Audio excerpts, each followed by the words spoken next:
สมนิปเรียจะสมปนิสังนิสมปนิปนิทานกันนูนุเลกาตะกิเลพูเตอมนานิโซเราตุกัวอาการกะละโอลำพังที่มารังสร้างตรงจังกะหัวมาเช็ดในเมื่อจะชูอินหูนิตานคนจะชงให้มันโดนนี่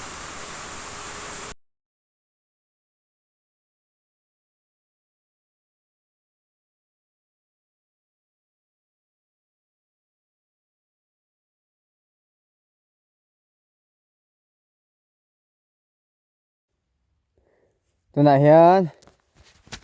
เขาสิเป็นกันปั้นโดนะกงฮิตเช็คครบไหมร้านทั้ง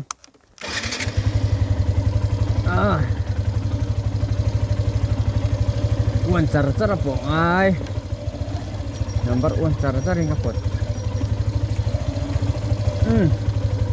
nggakจัดไงพวกจิบเยอะชวนจูกันอยู่ไหมมาเบรกไม่งั้มเลย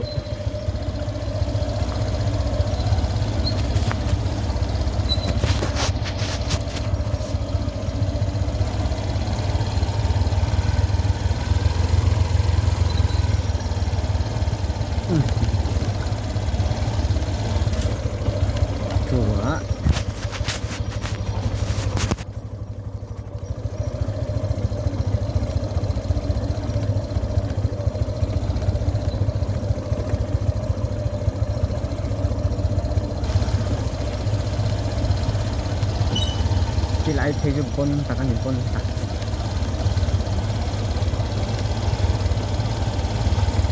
sila ay sa siya tak ni metal emo metal khok to nu emo tal tha ani ga bai saya ma se sila hi orok deu ani kan bai si ne tin he ro alau ta ang khot mai to ro ta nu ma o ma ye kong alau tin ha ne thì con đình ăn sẽ rồi like thôi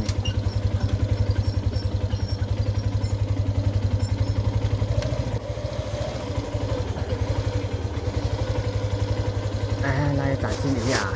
phản thế vợ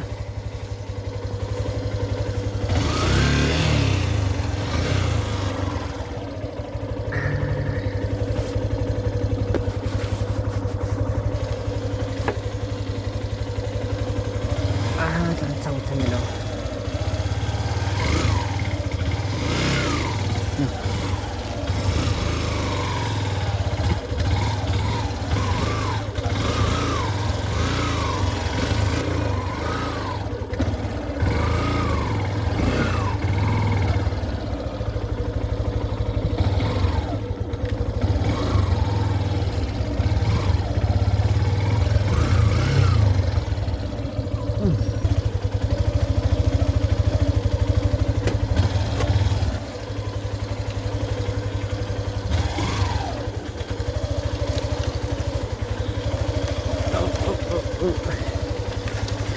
Kai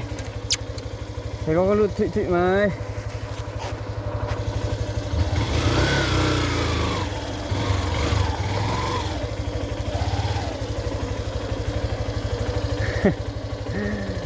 phượt ổn và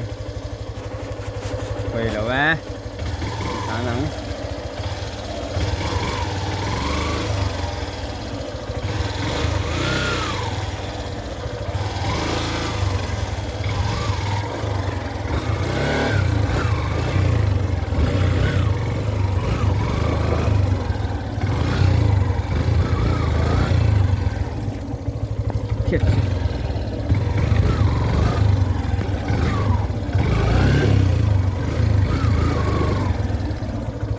nó thiệt rất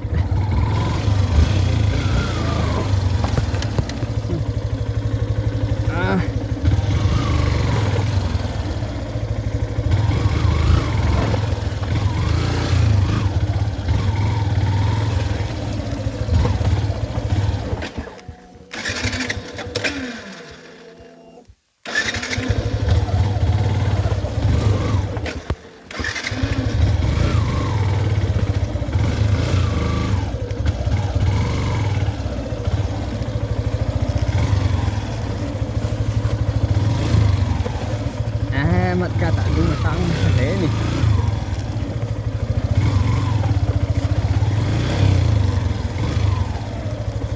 phải đâu không nãy nào ông là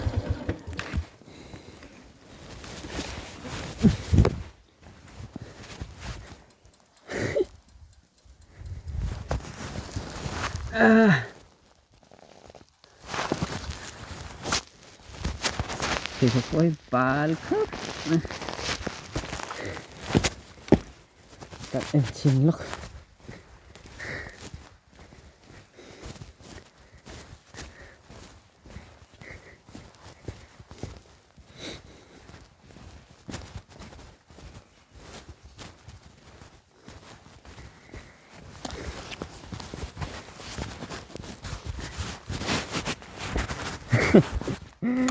áo vun rồi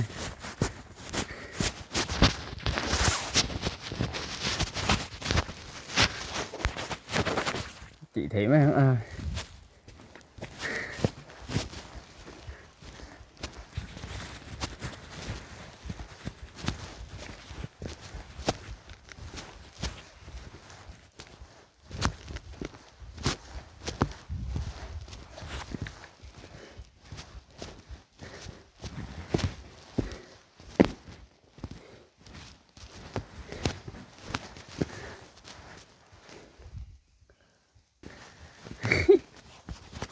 áo phà đấy con ngại sắc lé mày lan lại phút tăng thì ăn đi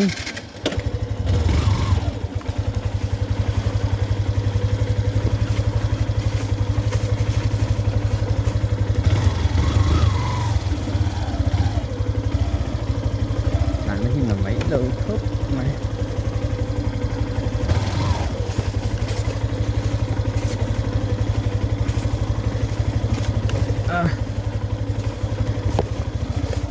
come on chị thầy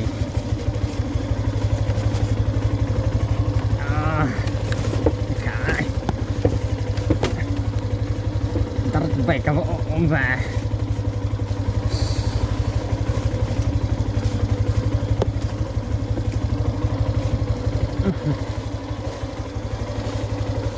anh được khả năng trong ngõ là gì anh được ra chung phổi thật đó thì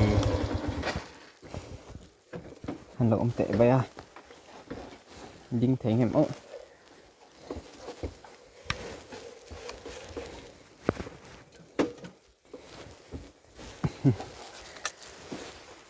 cá thấy miệng là bằng lại hiền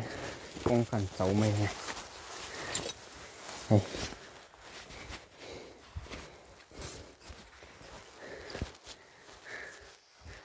anh chị một đại là hiện là làm chạy cái đinh lầu cái chỉ nên là khẩn bức tỏ trong chân này chọn thar lộng xuống cảm thấy cái đinh lầu này là tổn khắc lộng chân này này là tổn khắc lộng chân này nào là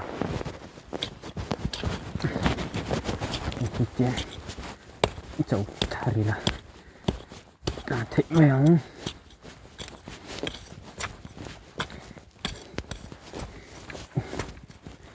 kỹ tạ khăn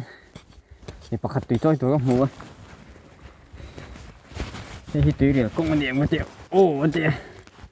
anh nhỉ tôi nhìn cái gì à không có chế một triệu tiền sẽ về thấu khu lại quân nở đâu mình nghĩ mình thung về là ôm mang tiền nó sẽ khá dịch chứ mình nghĩ mình thung về là nở đâu độ mà nở khục nữa tập thể của tây giá thì không cái cặp đâu đúng rồi không có thể nào người ta lăng vách để tôi cả thì chả có này thì tôi cho nào sắp hậu in off-road anh in transit na dirt ranch anh chị chỉ khăn nhé anh nhìn đúng không này cản nó tuổi công tay này cháu chọc về lại chặt chặt để thấu cho nó chết chéo ta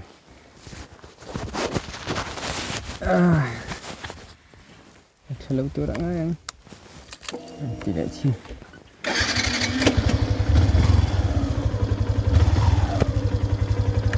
Oh, payah. Dapat total loss ni mai.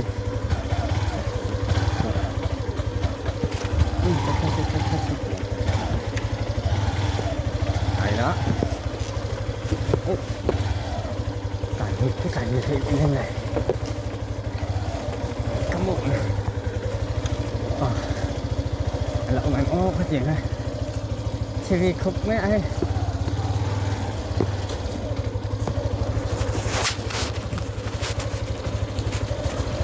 Ai số lạc hắn thể để đựng cái cậu mà không phát triển. Chút lạc hắn nhịp. Để mất cả đây chút. Khi lại thành công chế đều đâu mà. Tôi làm pick up thì tôi thả đâu mà. Không có chế hey. Đàn trăng thế nghe em thôi chị. Đàn trăng thế đó thôi chị. Đàn trăng khỏe mấy à.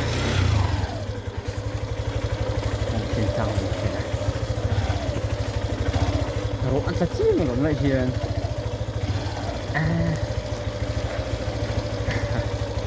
Cũng đây có cả cái của nó xịt thì đó thì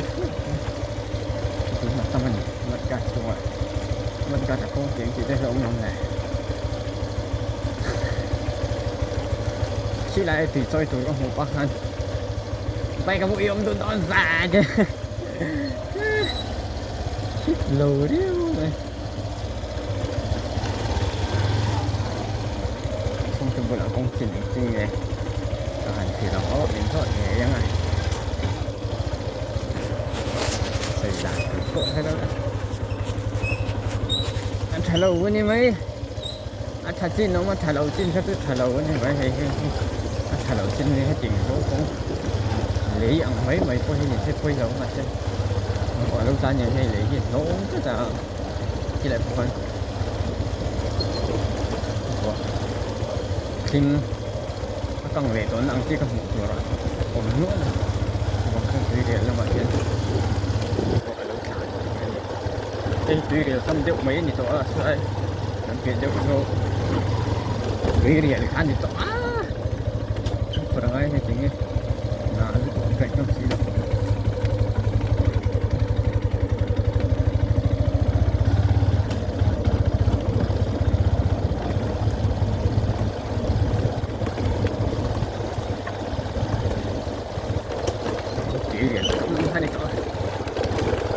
còn chỗ cũng cần riêng vẽ nó tạo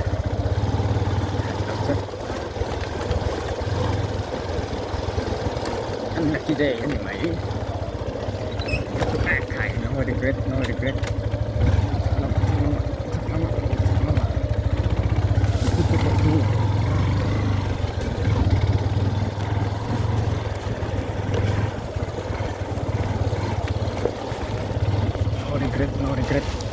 se lo tu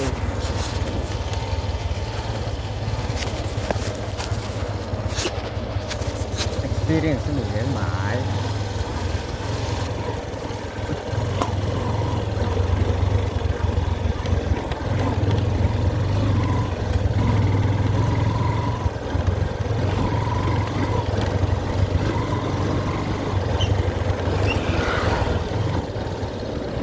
in hoa thầu đó vì cũng có thể mấy nhiêu nó chế ra sao đây amat gà tay khát đấy chỉ mua muốn li về là nhiều chế đâu đâu chú cái bộ ra tu trang cái lâu cái là mau chả trang cái cho metal về cái nhiều mua thế là in cái thì chế lu tục tắc cái gì có lẽ chỉ bảo cái đó thế là mà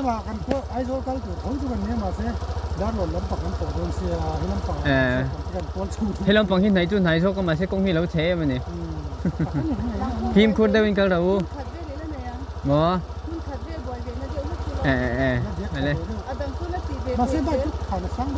nè amat gạt cá sụt thấy nó tụt po om nữa ý silent sao cả sụt thấy nó tụt po om nữa phim khuôn đâu in cái đâu nè lên hiểu lên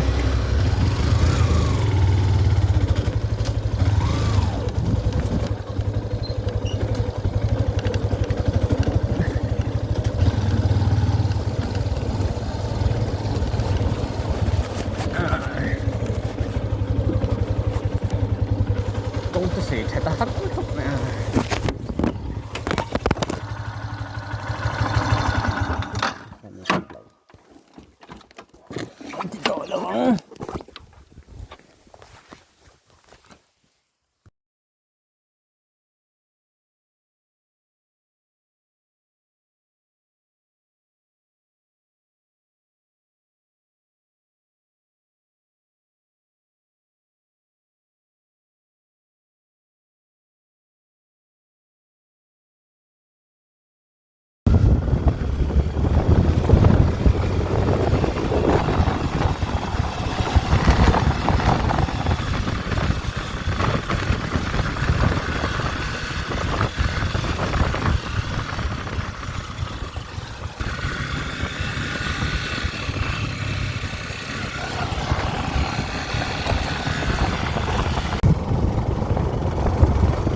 Dikocil kecengah,